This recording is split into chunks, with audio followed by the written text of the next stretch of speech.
"He is not dangerous," the maid whispered as the Alpha King's young son stared at her with glowing golden eyes. "He is terrified." A heartbeat earlier, the Moon Hall had been filled with music, perfume, and the practiced laughter of noblewomen hoping to become the next Luna. Now silk skirts swept across the marble floor as every girl hurried toward the doors. Silver trays rattled. Crystal glasses tipped over. The royal musicians stopped in the middle of a note. At the center of the hall stood 6-year-old Ethan Blackwood, small beneath the towering stone pillars, his breathing quick and uneven as his young wolf struggled to surface. His hands trembled. His eyes searched the room, but every face he found held the same thing: fear. Emma Carter stood beside the servants' entrance with a tray pressed against her waist. She had been warned never to speak during a royal gathering. She had been warned never to look directly at the Alpha King. Most of all, she had been warned to stay away from his son. But Emma did not see a royal heir losing control. She saw a frightened little boy surrounded by strangers who wanted something from him. "Clear the hall," a guard ordered. Several men moved forward, their boots striking the floor in heavy rhythm. Ethan stepped backward. His shoulders tightened. A low, frightened sound rose in his throat. "Stop," Emma said. The word escaped before caution could catch it. Every head turned toward the maid in the plain gray dress. At the far end of the hall, Alpha King Adrian Blackwood remained beside his throne, still as winter stone. His pale face revealed nothing but his blue eyes fixed on Emma. A guard reached for her arm. "Return to the servants' quarters." Emma set down her tray. Carefully, quietly. The small sound of silver meeting marble seemed louder than the fleeing crowd. She stepped past the guard and crossed the open floor. 10 feet separated her from Ethan. Then 8. Then 6. She did not reach for him. She did not call him prince. She simply lowered herself onto the cold marble and folded her hands in her lap. Ethan watched her. The whole hall held its breath. Emma looked at the floor instead of challenging his frightened wolf with her gaze. Then she began to sing. The melody was soft, almost too soft to hear. An old lullaby her mother had once used during thunderstorms. Emma's voice shook on the first note. By the second it steadied. By the third, Ethan's breathing began to slow. He took one cautious step toward her. Somewhere behind Emma, a woman gasped. Adrian's fingers tightened against the carved arm of his throne. Ethan moved closer, his golden eyes never leaving the quiet maid on the floor. Emma kept singing as though the hall were empty, as though there were no crown, no nobles, no rules waiting to punish her. The boy stopped only inches away. Then he lowered himself beside her. 12 hours earlier, Emma Carter had been invisible, exactly as a palace maid was expected to be. By midnight, the Alpha King would know her name. 12 hours earlier, Emma Carter moved through Blackwood Palace like a shadow trained not to touch the light.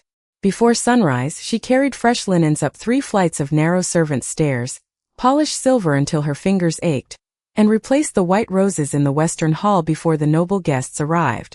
Few people noticed her unless a glass stood empty or a cushion had been placed at the wrong angle. Emma preferred it that way. Invisible girls were rarely questioned, and questions were dangerous for an Omega living under a false name. Beneath the high collar of her gray uniform, a small vial rested against her pale skin. Every morning, she swallowed 3 bitter drops to hide her natural scent. Palace law forbade an unregistered Omega from serving near the royal family, and Emma had no pack records, no powerful relatives, and no one willing to speak for her. She had only a room beneath the kitchens, a few coins hidden inside an old shoe, and the memory of her mother warning her never to let the wrong person discover what she was. Eyes down, shoulders straight, Martha Collins reminded her as the servants gathered beside the kitchen doors. The head housekeeper inspected Emma as though searching for a flaw. The Luna candidates arrived before noon. You will serve refreshments, clear the tables and remain silent. You will not approach the throne. You will not speak to the king. You will not go near Prince Ethan. Emma lowered her gaze. Yes, Mrs. Collins. Martha moved on, but Emma's attention drifted toward the ceiling. Somewhere above them, faint through layers of stone and polished wood, a child was crying. She had heard that sound many nights since arriving at the palace. Sometimes it came after midnight, sometimes just before dawn. No servant spoke of it, But everyone knew the young prince had not said a word since his mother died. They also knew he refused nurses, tutors, and nearly every healer invited through the royal gates. That morning, his cries carried something deeper than sadness. They sounded lonely. Emma finished her duties near the Eastern nursery shortly after 9. The corridor was empty, guarded only by portraits of stern Blackwood ancestors. As she passed Ethan's closed door, something struck the other side, followed by a frightened gasp. Emma stopped. She knew she should keep walking. Instead, she placed the folded towels on a nearby table and sat against the wall, leaving the door closed between them. For several seconds she said nothing. Then she began humming the lullaby her mother had sung whenever thunder rolled across the mountains. The melody slipped quietly beneath the door. Ethan's crying softened. Emma sang the first verse, barely louder than a whisper. On the other side, small footsteps approached. A shadow appeared beneath the door and remained there. Emma smiled despite herself. "You do not have to open it," she murmured. "I will stay right here." The corridor became still. Then a tiny hand slid a wooden wolf beneath the door. Emma picked it up gently. Before she could return it, footsteps echoed from the stairwell. She rose quickly, set the toy beside the door and hurried away. She never saw the pair of cold blue eyes watching from the far end of the corridor. Adrian Blackwood had watched the maid leave the eastern corridor without calling her back. From nearly 40 feet away, he had seen her sit outside his son's door with no expectation of praise and no attempt to force her way inside. She had simply offered a song, and for the first time in weeks, Ethan had stopped crying without medicine, commands, or exhaustion. Adrian remained in the shadows after Emma disappeared down the servants' stairs. When he approached the nursery, the wooden wolf rested beside the door, carefully placed where Ethan could reach it. The king lifted his hand to knock, but before his knuckles touched the wood, the small shadow beneath the door retreated. Adrian lowered his arm. He could command every pack in the Northern Territories, yet his own son feared the sound of his footsteps. The truth followed him into the council chamber an hour later. 7 elders sat around a long oak table beneath the Blackwood crest. Daniel Reed, Adrian's most trusted beta, stood near the windows with a sealed report in his hand. "The healers agree that Prince Ethan's condition is becoming more difficult to conceal," Elder Harrison said. 3 visiting alphas heard him last night.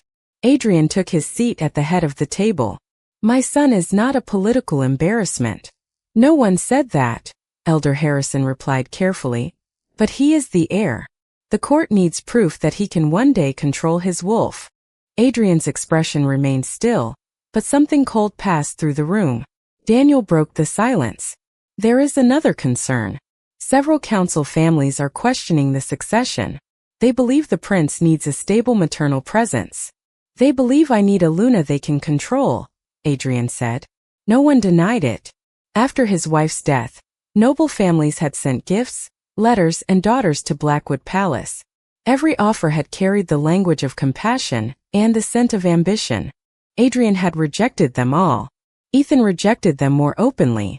He hid from gentle voices, pulled away from jeweled hands, and became frightened whenever strangers crowded him. "The gathering this afternoon was approved before the Queen died," Elder Harrison reminded him. "Canceling it now will deepen the rumors." Adrian looked toward the rain beyond the windows. "And what exactly do you expect from these women?" "Let the prince meet them," another elder said. "Observe who brings him peace.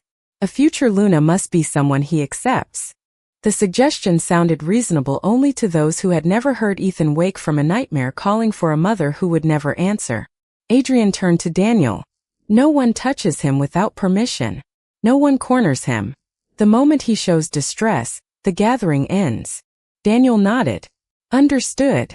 The council members began discussing schedules, introductions, and family alliances, but Adrian heard only the fading notes of Emma's lullaby. "Find out who she is," he said quietly. Daniel glanced up. "Who?" "The maid from the eastern corridor." Across the palace, Emma entered the laundry room believing she had escaped unnoticed. She did not know the Alpha King had seen everything. She also did not know that in the nursery above, Ethan had opened his door for the first time in 3 days, and was holding the wooden wolf against his heart. By noon, Blackwood Palace no longer felt like a home. Carriages lined the circular drive for nearly half a mile, each bearing the crest of a powerful family. Noblewomen entered beneath the carved stone wolves of the main arch, dressed in pale silk, polished jewels and smiles practiced for a king. Emma stood beside the moon hall with a silver pitcher in both hands, pouring water while pretending not to hear their whispers. "That is the servant from the eastern wing," one woman murmured. "The quiet one," another replied. "She looks frightened of her own shadow." Emma kept her eyes lowered. Across the hall, Madison Whitmore stood at the center of every conversation. Her white dress shimmered beneath the chandeliers, and a diamond wolf rested at her throat. She was beautiful in the careful way royal portraits were beautiful, every detail arranged to suggest that she already belonged beside a throne. "The prince needs confidence," Madison told the other candidates. "Children sense hesitation." Emma nearly turned at that. Ethan did not need confidence from strangers. He needed space. A servant carried in a velvet cushion holding the gifts chosen for the prince. Among them rested a narrow ceremonial collar decorated with moonstones. Madison stepped toward it before anyone else could. As she lifted the collar, a faint gray dust drifted from the clasp. Emma recognized the sharp mineral scent immediately. Silver powder. Her mother had once warned her that even a small amount could cause pain and panic in a young wolf. Emma set down her pitcher and moved closer. "Miss Whitmore," she said softly, "there may be something on the clasp." Madison looked at her as though the furniture had spoken. "Did anyone ask for your opinion?" "No, ma'am, but the prince should not wear it until it is cleaned." Several women turned to watch. Madison's smile remained pleasant, but her eyes hardened. "Are you accusing me of bringing something harmful into the king's home?" "I am only asking someone to examine it." Emma reached toward the cushion, stopping well before her fingers touched it. Madison lifted a glass from a passing tray. With one graceful movement, she tipped it against Emma's sleeve. Dark red juice spread across the gray fabric. Gasps rose around them. "Look what you made me do," Madison said. Martha Collins appeared almost at once, her expression filled with alarm. "Emma!" "Mrs. Collins, the collar has silver on it." "Enough. Please, someone must check it." Martha glanced toward the watching noblewomen and lowered her voice. "You will apologize." Emma stared at the collar. The dust was barely visible now. Madison had already brushed most of it away with her glove. "Apologize," Martha repeated. Emma's face warmed as every eye settled on her. Slowly, she lowered herself to one knee. "I am sorry for disturbing the gathering." Madison held the collar close to her chest. "And for questioning my intentions?" Emma looked up. "I am sorry that my warning caused offense." It was not the answer Madison wanted, but the arrival of royal guards ended the exchange. Daniel Reed entered and announced that Prince Ethan would soon join them. The candidates moved toward their assigned places, their excitement returning at once. Emma rose and carried her stained sleeve toward the servants' door. As she passed Madison, she caught the scent again, faint but unmistakable. Silver. At the far entrance, Adrian Blackwood entered the hall. His gaze moved across the waiting women, then stopped on Emma's ruined uniform. For one brief moment she thought he might speak. Instead, the great doors behind him opened, and Ethan stepped inside holding a wooden wolf against his heart. Ethan entered the moon hall between two royal guards, though neither man walked close enough to touch him. The boy's small shoulders were stiff beneath his dark blue coat, and his fingers curled around the wooden wolf Emma had returned that morning. He did not look at the noblewomen waiting beneath the chandeliers. He looked toward the servants' entrance. Toward her. Emma felt the recognition pass between them, quiet and fragile. Then Martha Collins stepped in front of her and pressed a folded cloth into her hands. "Clean your sleeve and remain out of sight," she whispered. Emma obeyed only far enough to stand beside a marble pillar. From there she could watch Ethan without drawing attention. Adrian took his place near the throne, his face unreadable. "My son will choose whom he wishes to meet," he announced. "No one will approach him without permission." The first candidate offered Ethan a painted music box. He turned away. The second brought a basket of sugared cookies. He took one step back. Each woman smiled too brightly and spoke too loudly, as though kindness were another performance prepared for the king. Ethan's grip tightened around the wooden wolf. Emma noticed his breathing change. Madison noticed only that her turn had come. She crossed the hall with perfect confidence, carrying the moonstone collar on its velvet cushion. "Your Highness," she said, lowering herself gracefully, "this belonged to the first heir of House Whitmore. I would be honored if you wore it." Ethan stared at the collar. His face lost its color. "Do not," Emma whispered. No one heard her. Madison lifted the silver-dusted chain. Ethan backed away, but a semicircle of guests blocked his path. "It is only a gift," Madison said. "There is nothing to fear." She placed the collar around his neck. Ethan gasped. The wooden wolf fell from his hand. The air changed instantly. A deep shudder moved through his small body, and golden light flashed across his eyes. The nearest guests retreated. Madison reached for him again, perhaps hoping to calm him before Adrian intervened. Ethan recoiled, knocking the velvet cushion to the floor.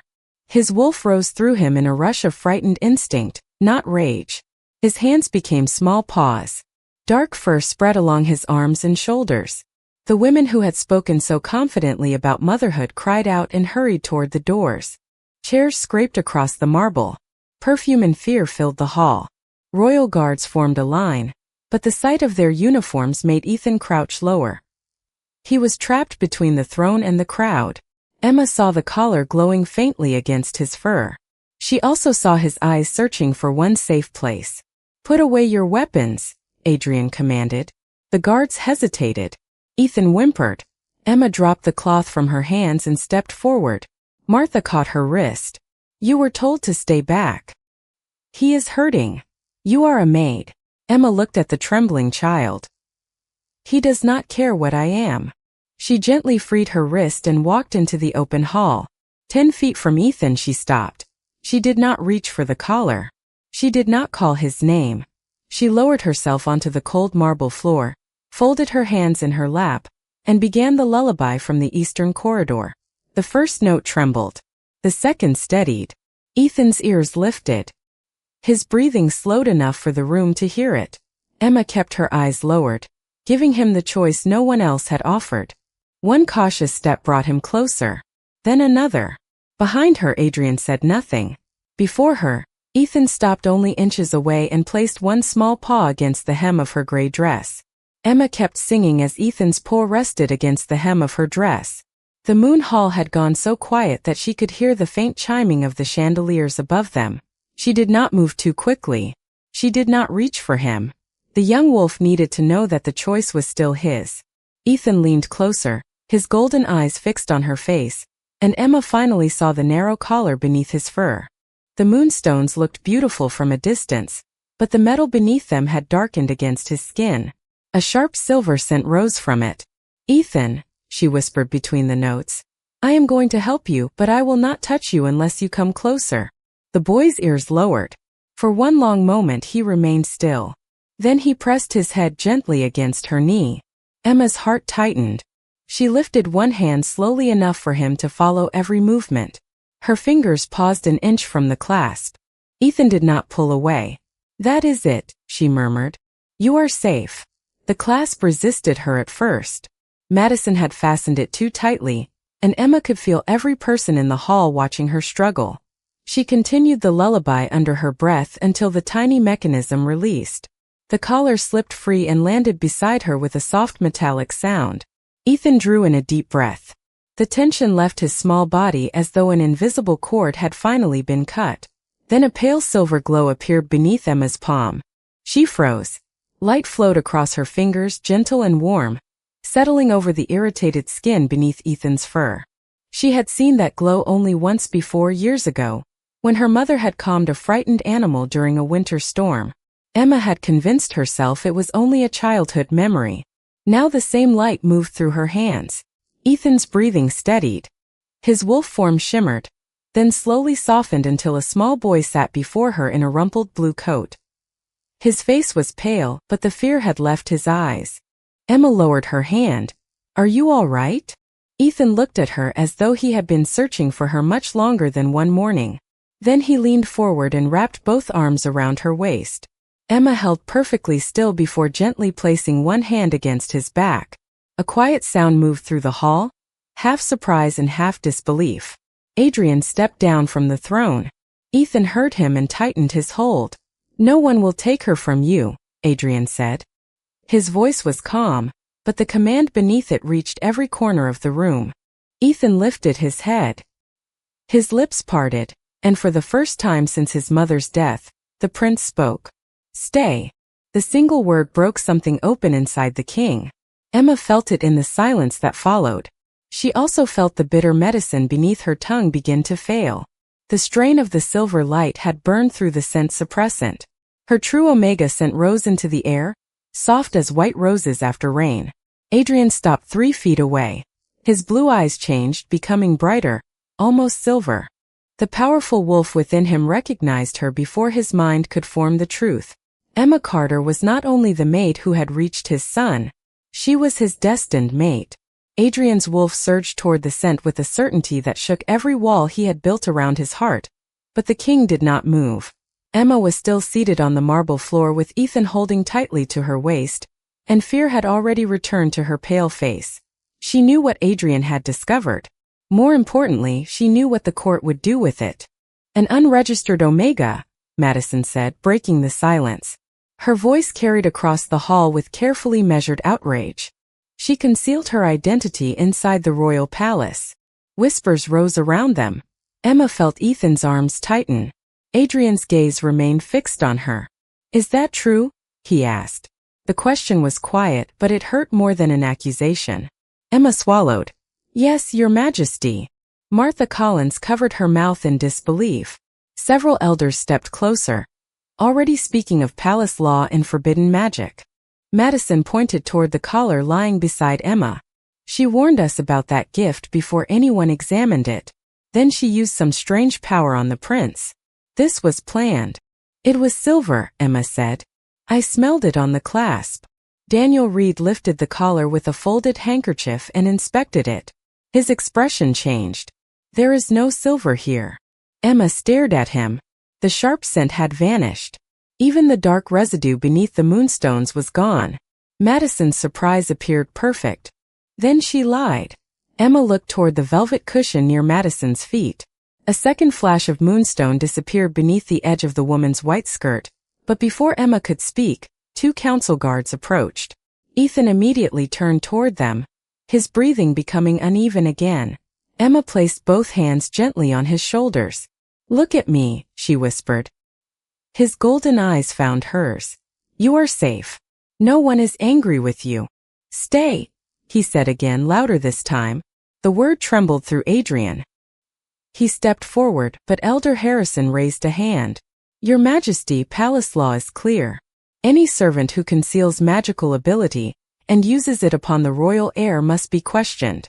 "She saved him," Adrian said. "Or influenced him," Madison replied. Ethan pressed his face against Emma's shoulder. The guard stopped several feet away, uncertain whether to continue. Emma understood what would happen if they reached for her. Ethan would panic and the court would blame him for losing control again. She could not let that happen. Slowly, she loosened his arms and placed the wooden wolf into his hands. "I need you to be brave for me," she said. His lower lip trembled. "No, your father is here." Emma looked up at Adrian, forcing herself to hold his silver-blue gaze. "He will protect you." The words carried trust she was not certain the king deserved. Then she rose and extended her hands toward the guards before they could touch her. "I will go willingly." Adrian's jaw tightened. "Emma." It was the first time he had spoken her name. She almost turned toward him. Instead, she kept her eyes on Ethan as a soft restraint was placed around her wrists. "Do not be afraid," she told the boy. "The song is still yours, even when I am not in the room." Ethan reached for her, but Adrian caught him gently and held him close.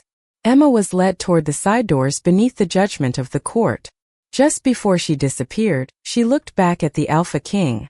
There was no accusation in her eyes, only disappointment.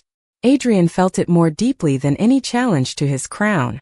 Behind Madison, Daniel bent to retrieve the fallen velvet cushion. Hidden beneath it, nearly invisible against the dark fabric, he found a single grain of silver powder. The grain of silver powder changed everything. Daniel Reed sealed it inside a glass vial and left the Moon Hall before Madison could notice what he had found. By the time the palace clock struck 3 in the afternoon, he had searched the guest chambers assigned to House Whitmore. Inside a carved jewelry case, beneath folded gloves and letters tied with white ribbon, he found a second moonstone collar wrapped in cloth. Its clasp carried the same sharp mineral scent Emma had described. One letter was worse. It promised political support to any council member willing to declare Ethan unfit to inherit the throne. Daniel brought every piece of evidence to Adrian without delay. The Alpha King read the letters in silence, his face growing colder with each line. "Where is my son?" he asked. "He refused lunch," Daniel answered. "His room is empty." Adrian was already moving.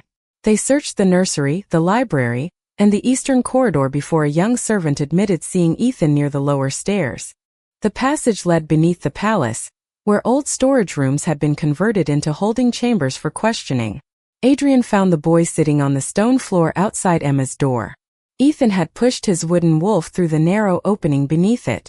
On the other side, Emma sat with her back against the same door, singing the lullaby so softly that the sound seemed to belong to the walls. Ethan's eyes were closed. For the first time since the gathering, his breathing was peaceful. Adrian stopped several feet away, struck by the simple trust between them. Emma had been accused, restrained, and locked away, yet she was still comforting the child of the man who had allowed it. "Emma," he said. Her song ended. She did not rise. "Is Ethan safe?" she asked. "Because of you." Adrian turned to Daniel. "Open the door." The lock clicked, and Emma stepped into the corridor. Ethan stood at once and wrapped his arms around her. She held him gently, but her eyes remained guarded when she looked at the king. Adrian offered her the glass vial. "You were telling the truth." Emma studied the silver powder without touching it. "I know." There was no triumph in her voice, only weariness. Daniel explained what he had found in Madison's room, including the letters and the second collar. Then he placed another object in Adrian's hand, a small bronze pendant taken from the pocket of Emma's work dress before she was confined. The symbol carved into it was a crescent moon surrounded by 7 stars. Adrian recognized it immediately. The same mark appeared on the oldest healing records in the royal archive. "Where did you get this?" he asked.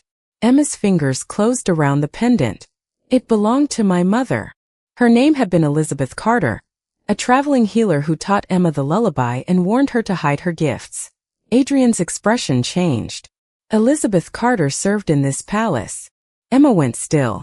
Adrian remembered the night his wife died, the confusion, the smoke in the corridors, and a pale-haired healer carrying infant Ethan through a hidden passage.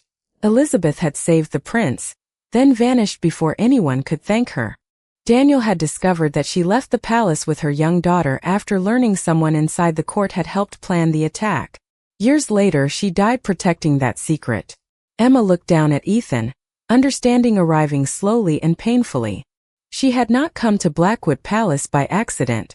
She had returned to the place her mother once risked everything to protect. Adrian lowered his head. "I doubted you when my son trusted you. I cannot undo that." Emma met his gaze. "No, you cannot. But I can tell the truth before the entire court." From the upper hall, the palace bells began to ring.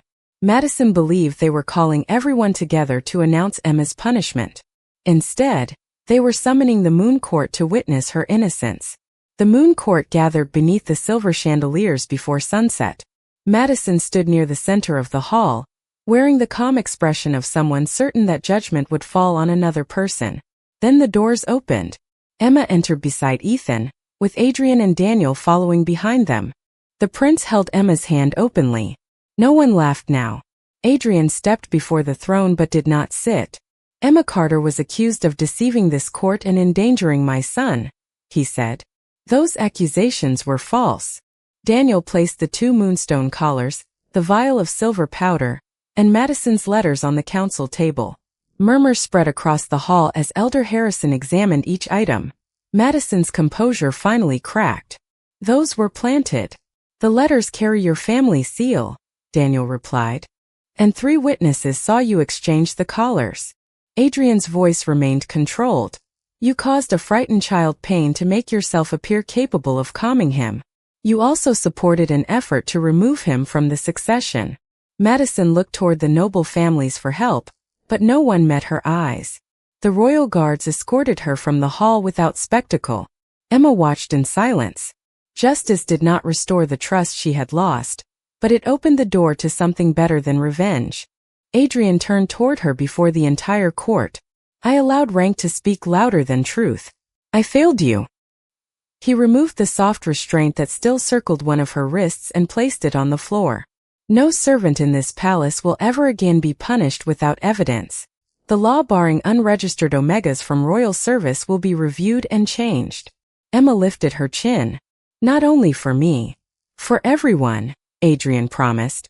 Ethan squeezed her hand. Adrian then stepped down from the raised platform and lowered himself to one knee before her. The court fell completely silent.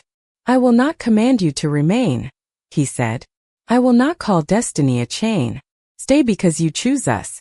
Stay because my son trusts you, and because I would like the chance to earn what he already gave you. Emma looked at Ethan. The boy placed his wooden wolf in her free hand, then reached for his father. Home, he whispered. Moonlight streamed through the high windows, touching the crescent pendant at Emma's throat. A faint silver mark appeared on her wrist, answered by the same light on Adrian's. Emma did not bow to the king. She offered him her hand. Adrian rose beside her, not above her. And when Ethan asked for the lullaby once more, Emma began to sing while the palace listened in reverent silence.